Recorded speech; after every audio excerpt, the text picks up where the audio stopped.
অরিন্দম আচার্যের কাছে আসার আগে আমরা বলছিলাম এতক্ষণ ধরে যে কেন এই সারনেম দেখে দেখে কি সত্যি সত্যি তোপ দেখা যায়। শেখ শাহজাহান, শওকত মোল্লা, আমি আসছি শেখ শাহজাহান, শওকত মোল্লা, তারপরে আমাদের হুমায়ুন কবির, সমস্যা হয়ে যাচ্ছে।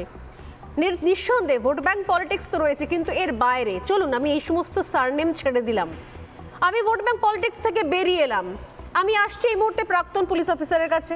আমি অরিন্দম আচার্যের কাছে আসার আগে বলি যে আমি ছেড়ে দিলাম ধর্মের রাজনীতি, vote bank politics, Sheikh Shahjahan, Humayun Kabir, Shaukat Molla, আমি ছেড়ে দিলাম। আমি আসি কেষ্টমণ্ডলের কাছে। কেষ্টমণ্ডল, একে তো বাঘের বাচ্চা বলা হয়েছে শওকত মোল্লাকে, কেষ্টমণ্ডলকে তো ডাইরেক্ট বাঘই বলে দেওয়া হয়েছে। যে ধরনের ভাষা দিনের পর দিন প্রয়োগ করে গেছে, যেভাবে পুলিশকে দাঁড় করিয়ে রেখে আগা পাঁচতলা সবক শিখিয়েছে, হুমকি ধমকি ধমক চমক দিয়ে পুলিশকে সিধে করে রেখেছে, এই ভাষায় বলতে হচ্ছে, কারণ এটা কেষ্টমণ্ডলের ভাষা ছিল। তারপরও কেষ্টমণ্ডল ছিল শাসক দলের মাথার মুকুট এবং দলের প্রথম সারির নেতা নেত্রীদের কাছে হচ্ছে বাংলার বাঘ। আগে বিপ্লবী ভুলে গেলাম আমি, মোল্লা, এরা বাকি যে সমস্ত কবির টবির সারনেম। একবার কেষ্টমণ্ডলের বক্তব্যগুলো শুনিয়ে দেবো, আমি আসবো আমার শেষ বক্তা অরিন্দম আচার্যের কাছে। এই মাটিতে খেলা হবে, বারবার খেলা হবে, 100 বার খেলা হবে।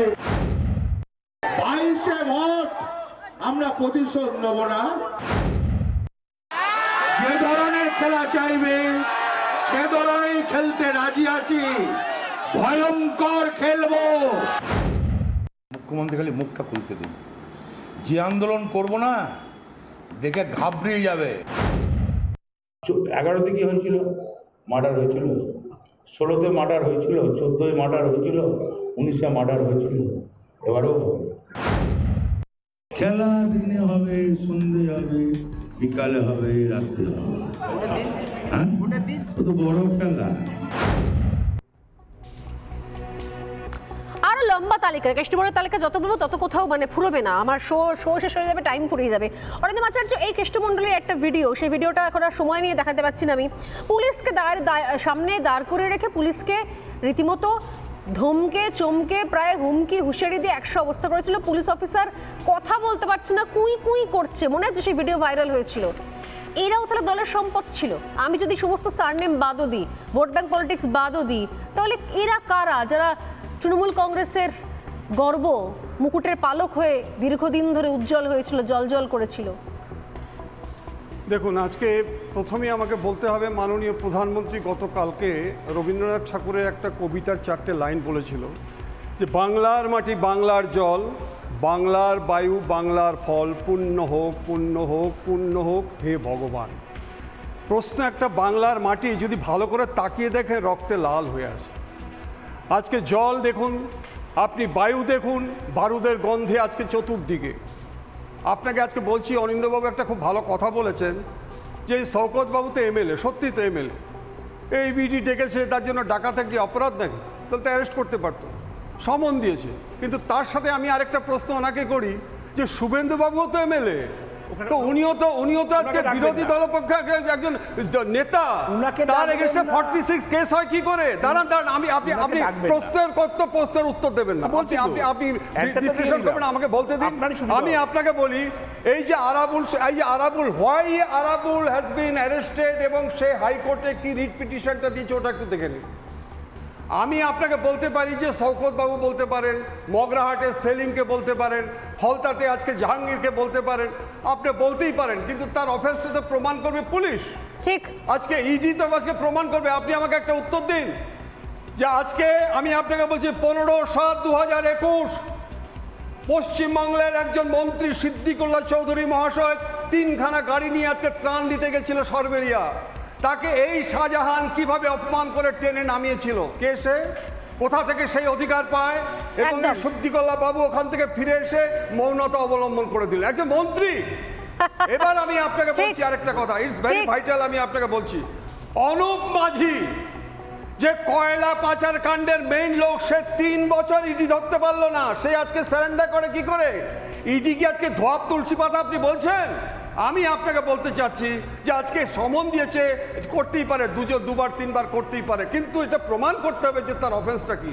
আপনি আমাকে বলুন তো যে আমি ভাঙড়ে আজকে 7খানা পুলিশ স্টেশন হয়েছে, ওই যে আমাদের অভ্রবাবু বললো, আমি তো গত ইলেকশনে দেখেছিলাম additional director general of police ভাঙড়ে গিয়েছিল।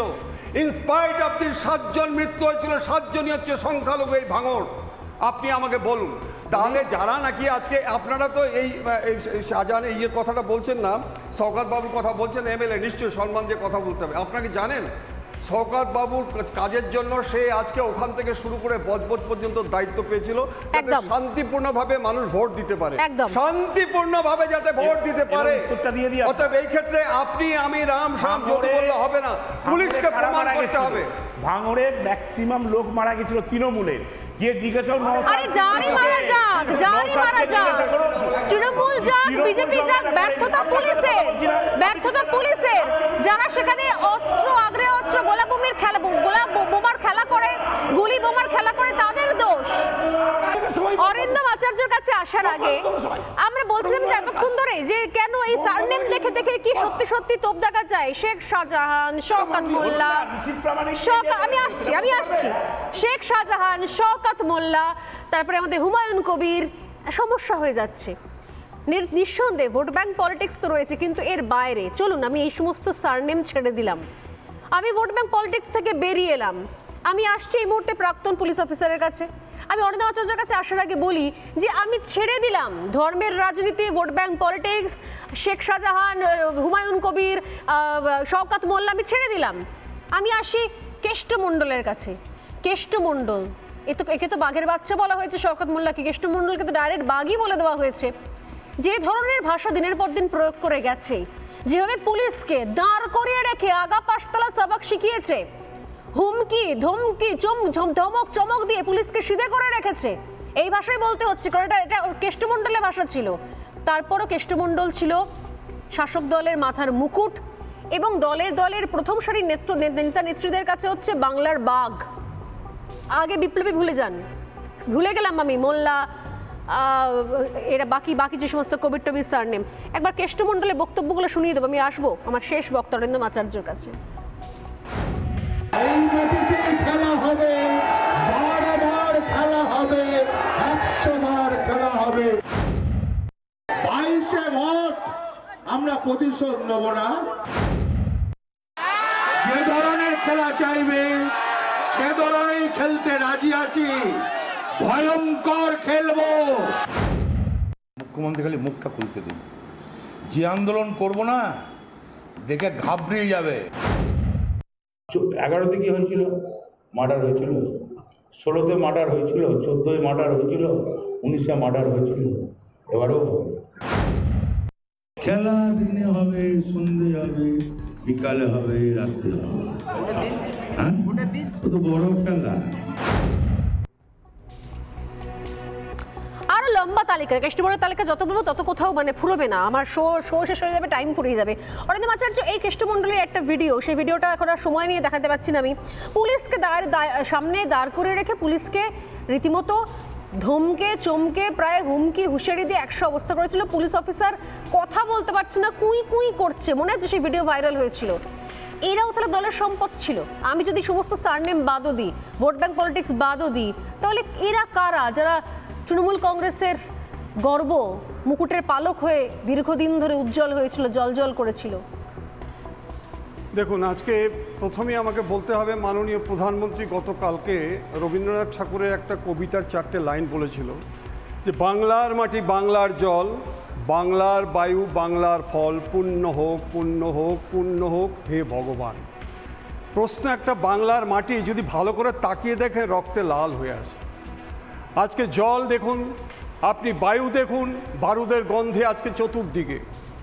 আপনাকে আজকে বলছি, অরিন্দমবাবু একটা খুব ভালো কথা বলেছেন যে এই শওকত বাবু তো এমএলএ, সত্যি তো এমএলএ, এই বিডি ডেকেছে তার জন্য ডাকাতে কি অপরাধ নাকি? তাহলে তো অ্যারেস্ট করতে পারতো, সমন দিয়েছে। কিন্তু তার সাথে আমি আরেকটা প্রশ্ন ওনাকে করি যে শুভেন্দুবাবুও তো এমএলএ, তো উনিও তো আজকে বিরোধী দলপক্ষে একজন নেতা, তার এগেইনস্টে 46 কেস হয় কি করে? দাঁড়ান আপনি প্রশ্নের উত্তর দেবেন না, আপনি বিশ্লেষণ করবেন, আমাকে বলতে দিন। আমি আপনাকে বলি, এই যে Arabul why Arabul has been arrested এবং সে হাইকোর্টে কি রিট পিটিশনটা দিয়েছে ওটা একটু দেখে নিন। আমি আপনাকে বলতে পারি যে শওকত বাবু বলতে পারেন, মগরাহাটে সেলিমকে বলতে পারেন, ফলতাতে আজকে জাহাঙ্গীরকে বলতে পারেন, আপনি বলতেই পারেন, কিন্তু তার অফেন্সটা তো প্রমাণ করবে পুলিশ। ঠিক, আজকে ইডি তো আজকে প্রমাণ করবে। আপনি আমাকে একটা উত্তর দিন যে আজকে আমি আপনাকে বলছি 15/7/2021 পশ্চিমবঙ্গের একজন মন্ত্রী সিদ্দিকুল্লাহ চৌধুরী মহাশয় 3খানা গাড়ি নিয়ে আজকে ত্রাণ দিতে গেছিল সরবেরিয়া। তাকে এই শাহজাহান কিভাবে অপমান করে টেনে নামিয়েছিল? কে সে? কোথা থেকে সেই অধিকার পায়? এবং সিদ্দিকুল্লাহ বাবু ওখান থেকে ফিরে এসে মৌনতা অবলম্বন করে দিল একজন মন্ত্রী। এবার আমি আপনাকে বলছি আরেকটা কথা, ইটস ভেরি ভাইটাল। আমি আপনাকে বলছি, অনুপ মাঝি যে কয়লা পাচার কাণ্ডের মেইন লোক, সে 3 বছর ইডি ধরতে পারলো না, সে আজকে সারেন্ডার করে কি করে? ইডি কি আজকে ধোয়াপ তুলসী পাতা আপনি বলছেন? আমি আপনাকে বলতে চাচ্ছি যে আজকে সমন দিয়েছে, করতেই পারে, দুবার 3বার করতেই পারে, কিন্তু এটা প্রমাণ করতে হবে যে তার অফেন্সটা কি। আপনি আমাকে বলুন তো যে আমি ভাঙড়ে আজকে 7খানা পুলিশ স্টেশন হয়েছে। ওই যে আমাদের অভ্রবাবু বললো, আমি তো গত ইলেকশনে দেখেছিলাম additional director general of police ভাঙড়ে গিয়েছিল। ইনস্পাইট অফ দি 7 জন মৃত্যু হয়েছিল, 7 জনই হচ্ছে সংখ্যালঘু এই ভাঙড়। আপনি আমাকে বলুন, তাহলে যারা নাকি আজকে আপনারা তো এই শাহজাহান এই কথাটা বলছেন না, শওকত বাবুর কথা বলছেন, এমএলএ নিশ্চয়ই সম্মান দিয়ে কথা বলতে হবে। আপনাকে জানেন শওকত বাবুর কাজের জন্য সে আজকে ওখান থেকে শুরু করে বজবজ পর্যন্ত দায়িত্ব পেয়েছিল যাতে শান্তিপূর্ণভাবে মানুষ ভোট দিতে পারে, শান্তিপূর্ণভাবে যাতে ভোট দিতে পারে। অতএব এই ক্ষেত্রে আপনি আমি রাম শাম যোগ বললে হবে না, পুলিশকে প্রমাণ করতে হবে। ভাঙড়ে ম্যাক্সিমাম লোক মারা গেছিল তৃণমূলের, গিয়ে জিজ্ঞাসা আরে জানি মারা যাক, তৃণমূল যাক, বিজেপি যাক, ব্যর্থতা পুলিশের, যারা সেখানে অস্ত্র আগ্নেয়াস্ত্র গোলাবর্ষণ